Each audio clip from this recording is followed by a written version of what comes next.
Yeah, I think I came to the NFT world by um, kind of an accident. So I obviously liked a lot of things about collectibles. When I was a kid, I used to trade a lot of soccer cards. I would play games to like I would even bet on them, and then I want to say when I saw actually NBA Top Shots and a bunch of other NFTs, I knew there's something to it. And then back in 2021, I worked with, so I was still working with public companies back then. And then I honestly, I didn't think much out of it, but just for, almost fun, I did this project with an Italian artist, wanted to sell out his NFT collection. And he said, whatever you do in the Web2, meaning like, the paid ads that I was doing for public companies, he said, whatever you do for them, can you just do it for his collection?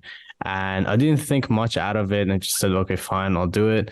And then he sold out his collection. So then I realized there's something that I've done in the I guess in the investor relationship marketing world in the Web2 industry that could work in the Web3. So then I just leaned into it, and no one else was doing it. And honestly, even to this point, not many people are still doing those strategies that I have. So I think that's why a lot of people gravitated toward my ways of doing things, and they wanted to try something new, try something fresh, as opposed to everything else that everyone else was doing. So that's really what set me apart. I see. That's cool. I mean, the way that you came into the space is pretty natural for I think anyone that's in Web3 or crypto. A lot of us just kind of fell into it or came across it exploring and then found a natural like niche within the space. Of course, yeah. And I remember even like once that happened, I just put a gig up on a bunch of freelance platforms and I just said, hey, like I just do this. Again, I didn't really think much out of it, but it like in a month it just blew up. Since I just posted those results, like everyone wanted to do something with me, and it was really cool. Now, obviously, right now as we speak, it's not the bull market anymore like it used to be back then. So things are a lot slower for everyone, whether it be the marketers or the even the founders itself. Some founders just they're just waiting it out. Like especially just past few days, we had um, the the thing with FTX and FTT. So but it's just part of the cycle. A lot of people talk about it and they say always a crypto, NFT, DeFi, all of these are dead. And people who've been in this industry longer, they're all saying, yeah, they've been dead at least like 3 times. So it's just part of the cycle.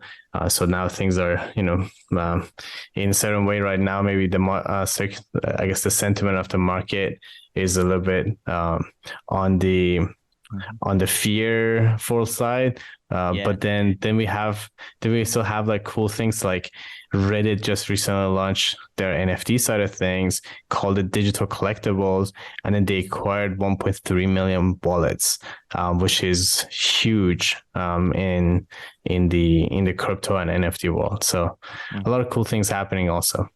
Yeah, no, what you're speaking about, we call it FUD, but it's fear, uncertainty, and doubt.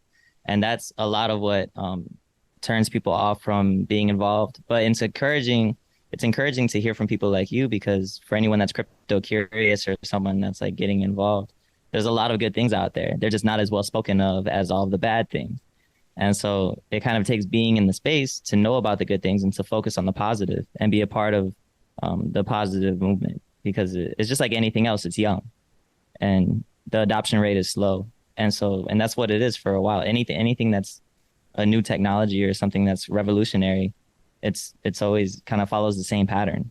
So no, that's good. And you referenced the bear market. So I wanted to touch into that a little bit. So you recently posted on LinkedIn a blog post titled "How to Sell 5,555 NFTs with Recycled Money in the Bear Market."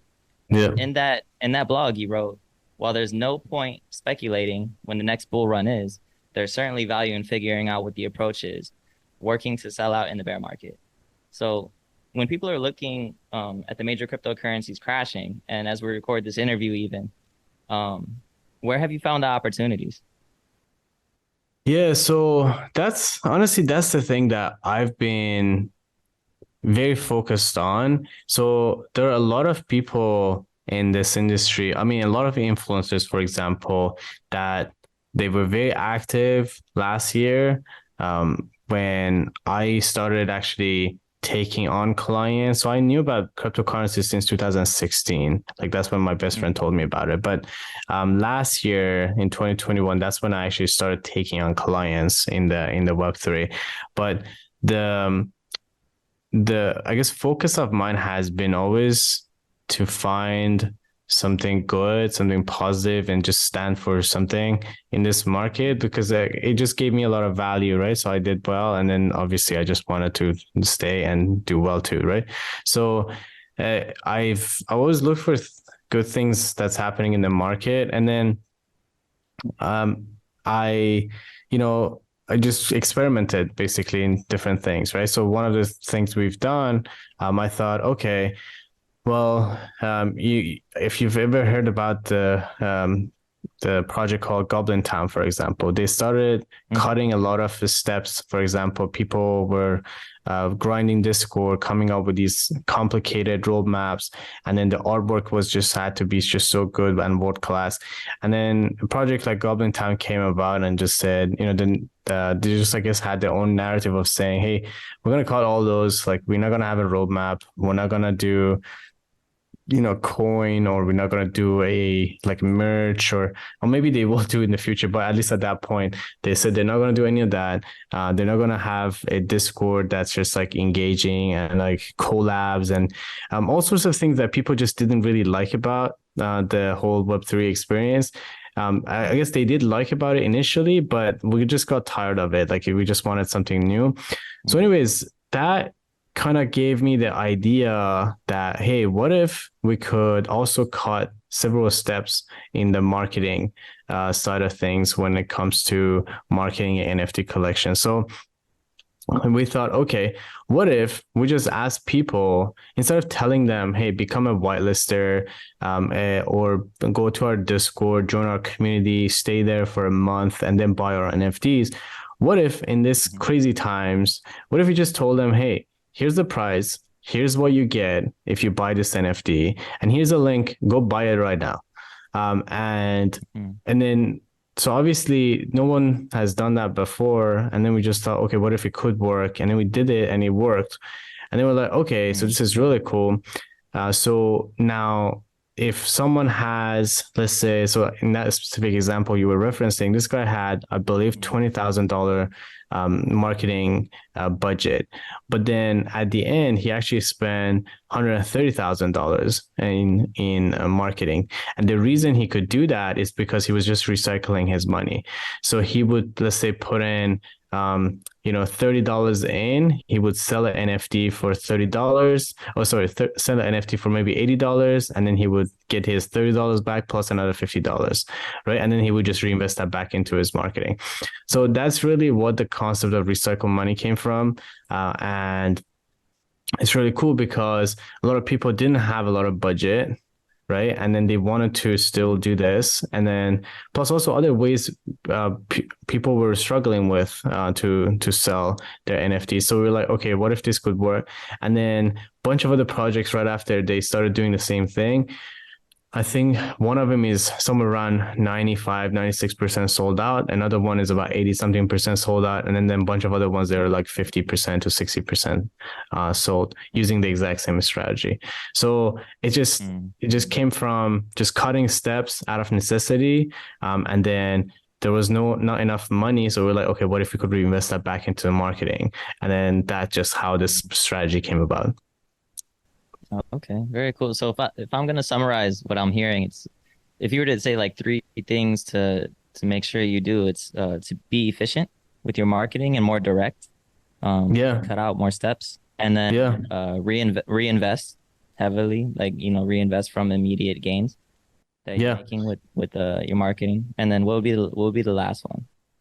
Yeah, um I guess just be okay to try out new things, right? Just be innovative, especially in this space, because one of the reasons it works, that strategy works, is that it's just new.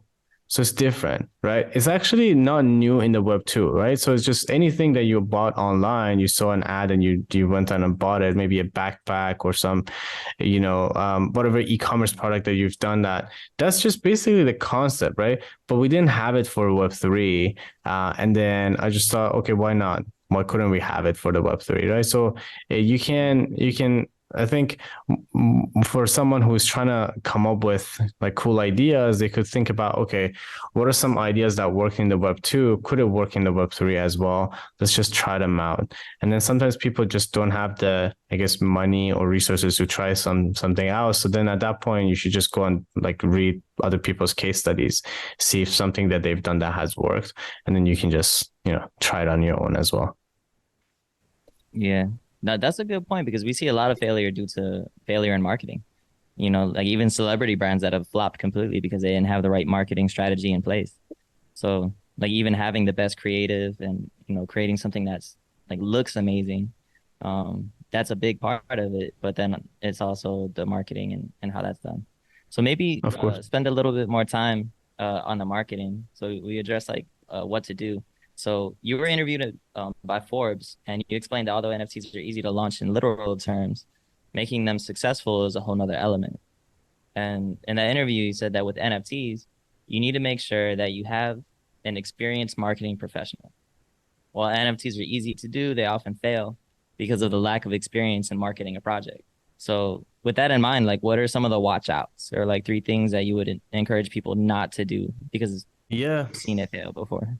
Yeah, so it's very important, and honestly, if people just, it's actually very some small things that people could just, if they just know and if they believe it. Sometimes people hear it but they don't believe it. So, for example, if so there are launch pads out there, and if someone wants to launch their project on a launch pad, so they don't have to spend as much on marketing, which is nice. But then they also need to know if that launchpad could sell a specific price point, right? So, for example, actually, I'm not going to name a specific launchpad because they don't, they may not want it. But let's say launchpad X that exists out there right now, and when Yeah, they sell, just for go ahead. listeners' reference, a launchpad, just for people that aren't Yeah. necessarily as deep in crypto. Mm-hmm. So launchpads Mm-hmm. basically online marketplaces where they already have a captivated audience, and Yeah. so, but they also take a big cut out of the project. These are, if you want to search, there's OpenSea, Magic Eden, like these are examples, and so, Yeah. and there's many out there at this point. But that Exactly. was just good reference. I didn't mean to interrupt. Go ahead. Yeah. So then, and now imagine one of those launch pads that you want to go on. First of all, sometimes they take 2-3 weeks to review your application or even market you. So obviously you need to have like some time to do that. But let's say you pick one and then you look at the projects that they sold out, and then all the price points that you see on that launch pad is somewhere less than $100. And then you have an NFT that's actually going for $300 or $400, right? So that's whatever ETH that is at the time people listening. But so then you may think, okay, I guess it's okay. You can just launch it on that launch pad, but you will fail if you just go do that, right? So it's like it's very simple, right? So you would think, okay, so obviously the price point is very important, but then a lot of people literally fail like just like that. And so Mhm. the average price right now on Ethereum is 0.07 ETH. And then if you go above that, then you run a risk of not being able to sell out. Now, could you have a large price and still sell out? Yes, you could. but then the strategies change. So you can't just like look at another project and just say, well, just because they did XYZ, we can do XYZ. And then if our price is different, well, let it be different. It doesn't work that way. Right. So that's a really big deal. Choice of blockchain is very important. So I found that Ethereum, for example, is obviously very saturated.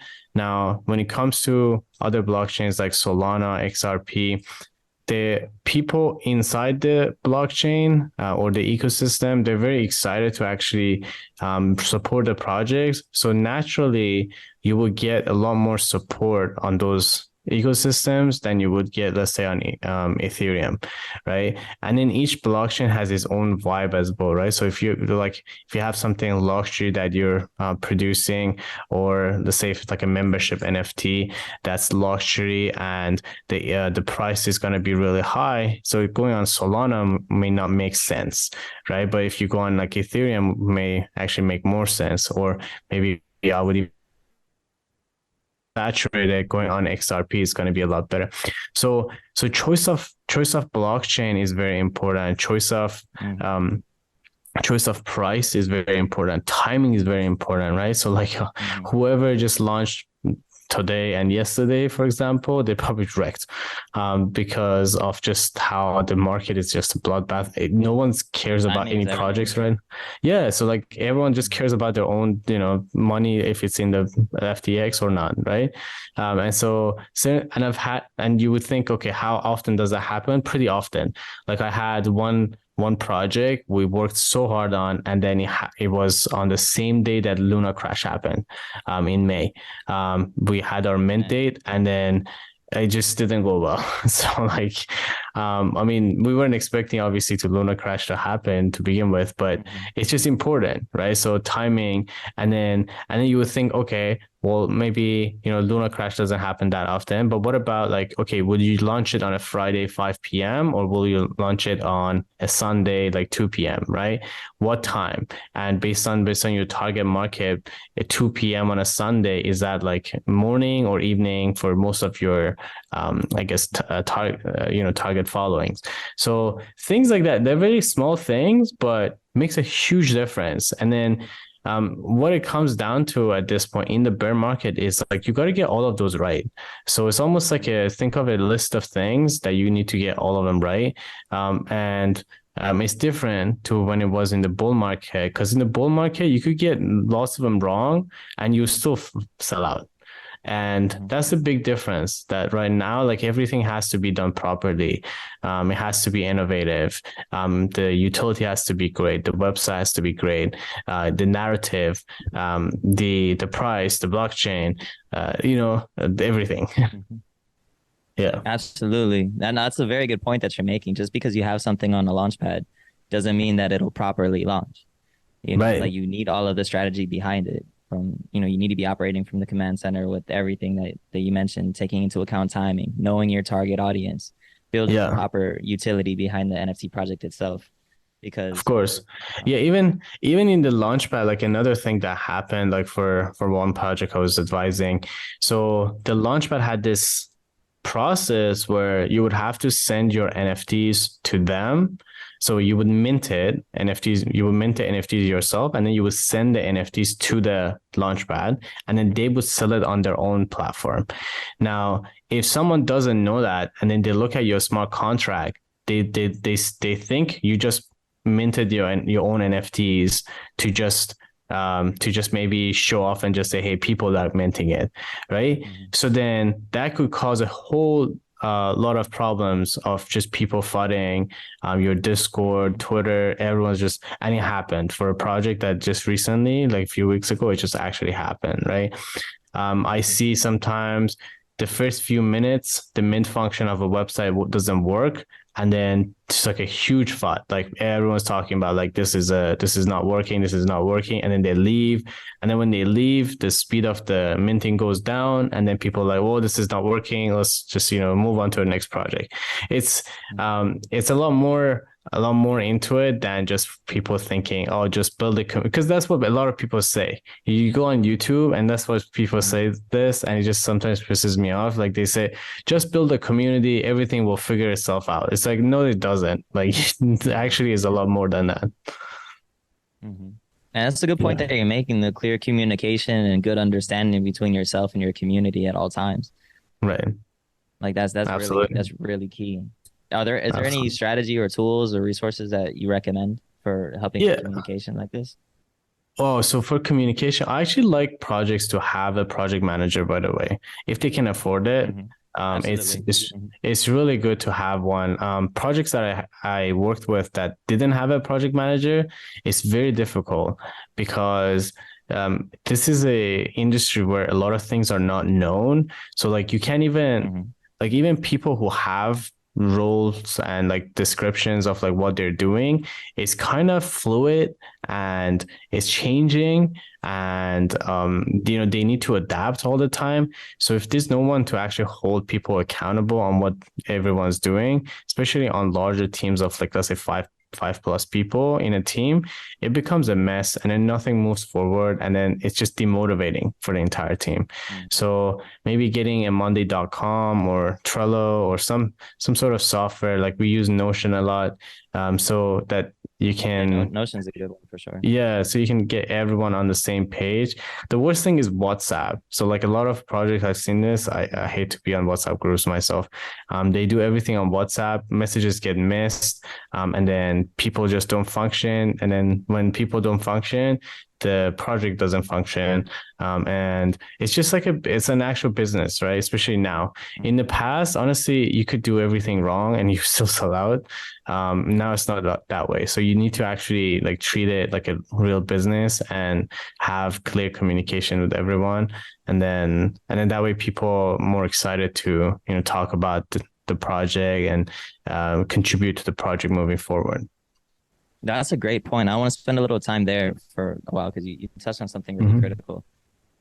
And as an example, so you co-wrote an article for the Social Media Examiner previously, and I'm Mm-hmm. paraphrasing, but you were basically saying how during the bull market, everyone was buying NFTs for pure enthusiasm and just getting into the rush of it, and there were NFTs selling out left and right. And now that we're in more of a bull market, people are looking at things like utility a little bit closely, and utility is becoming more of a buzzword. And then like what does that even mean? The same way that people used to talk about community back during the bull market, but how many of Yeah. them actually meant that? Like what does community even mean for them? Mm. But they would just use it as like a kind of like a surface, like a Jedi mind wave kind of thing, like community, and then you just trust it. So I'm thinking, and I want to ask you how are you approaching utility, and how like what does that look like in a lot of the projects that you're seeing out there? Maybe some good examples. Yeah, so that's a very good question. I went to a family office summit just recently, and I was actually asking. So, and there were a lot of investors, like VC investors, family office investors, and money managers, basically. And then I was just asking them. I said, "Listen, so."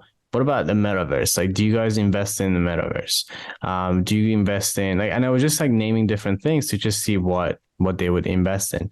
And the concept of utility when it is very speculative and when it's not going to be delivered to people anytime soon, it's Mhm. not really attractive in the bear market. So in the bull market, everyone thinks everything is going to happen and everything is happy and wonderful. But in the bear market, if your concept of delivery is something that's going to happen in the next 10 years, but people need to pay for it right now, that's just not a Yeah. good utility. And you'll be surprised, but a lot of people have these kind of utilities still to this day. And they tell people, they say, hey, you have to buy this NFT, and then once you bought this NFT, in the future we'll figure out how you're gonna get value from it. And Yeah. so that's just not gonna fly. Versus membership NFTs are very simple to explain to people and just say, hey, here's why you're buying this NFT, because you get to have membership to this club to do XYZ activities with us. Or maybe if you get a specific like a physical asset, you get to attend physical events. Certain things that are physical, they're very valuable, and then people can just see the value quickly. So I give you an example. There's Etihad airline. They did the NFT. Now, if it was Emirates, I would have bought their NFT like immediately. But it's Etihad airline that I don't fly with much. But the concept of the NFT is really cool. So it's practical, right? So for someone who's flying all the time, if they have the NFT, they can actually carry on a larger weight I guess they can check in a larger weight, and then they can I guess they have a premium boarding, things like that. And you're like, okay, I paid $300, and every time I go to fly with this airline, I get to do all of that. So that sounds reasonable, right? You just do that and then you buy the NFT. That makes sense. Versus if I tell you, hey, you're gonna be able to like drink like, I don't know, a smoothie in some exotic place in the metaverse by just having my NFT, you'd be like, well, I don't know about that. Like, you know, that doesn't seem very cool anymore.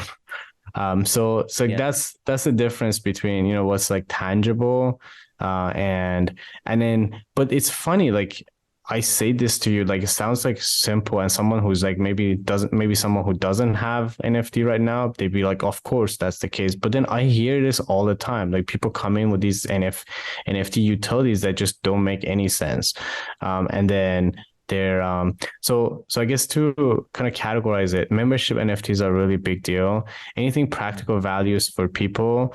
Sometimes flexing is also a big deal. I believe Gucci had this thing, which was actually pretty expensive. My friend just recently bought it, and then she was saying that it's like the events that she gets to go to, even just flexing the NFT itself for her is like a big deal. So I guess that's also weirdly enough, that's a utility as well.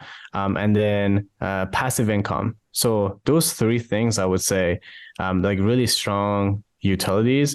Everything else is kind of depends on, you know, how it's communicated. If it's communicated well, maybe people buy into it. If it's not, then it's just going to be a tough sell. Yeah.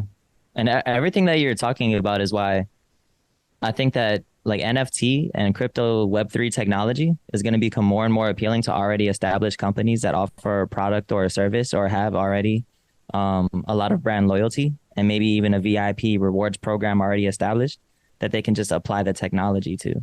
And so like that's a lot of the space where I focus in personally as a product designer. And then I always look at the cannabis industry, because there you have an entire market of companies that have to look at alternative methods when it comes to marketing their products.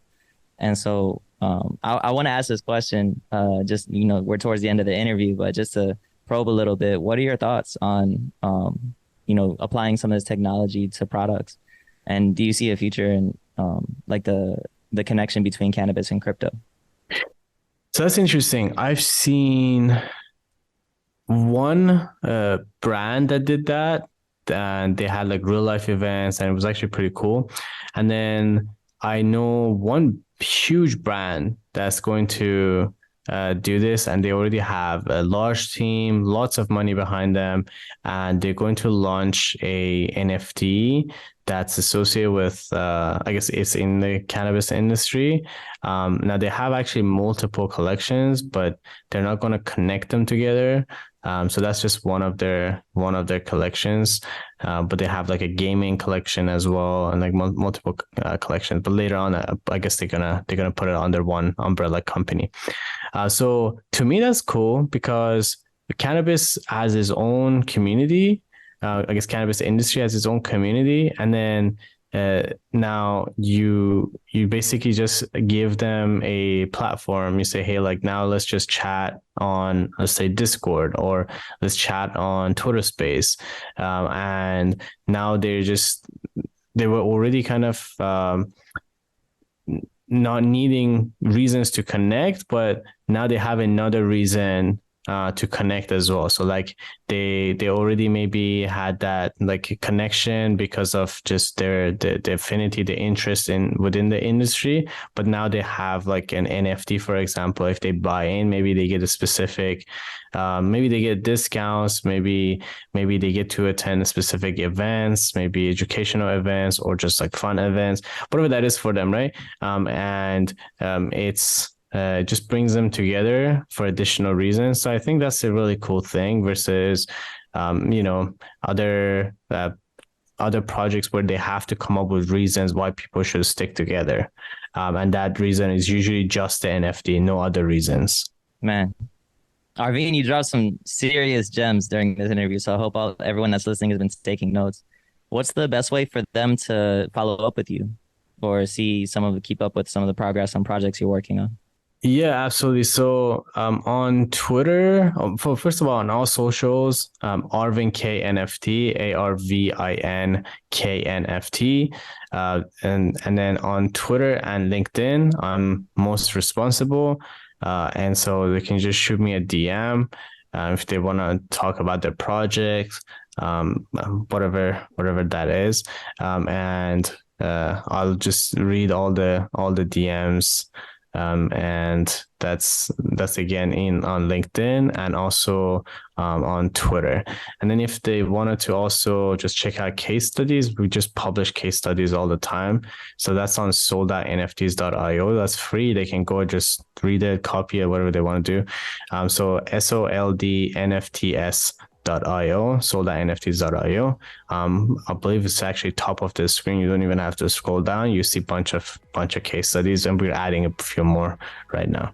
Beautiful. Thank you, brother. Of course.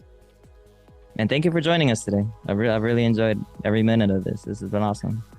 Thank you. Thank you for having me. Absolutely. So you can download episodes of Design This Beyond the Dieline and look for our episodes by going to cannabisradio.com or subscribe to the show on Apple Podcasts, Amazon, Spotify, and iHeartRadio. Till next time, always think beyond the Dieline.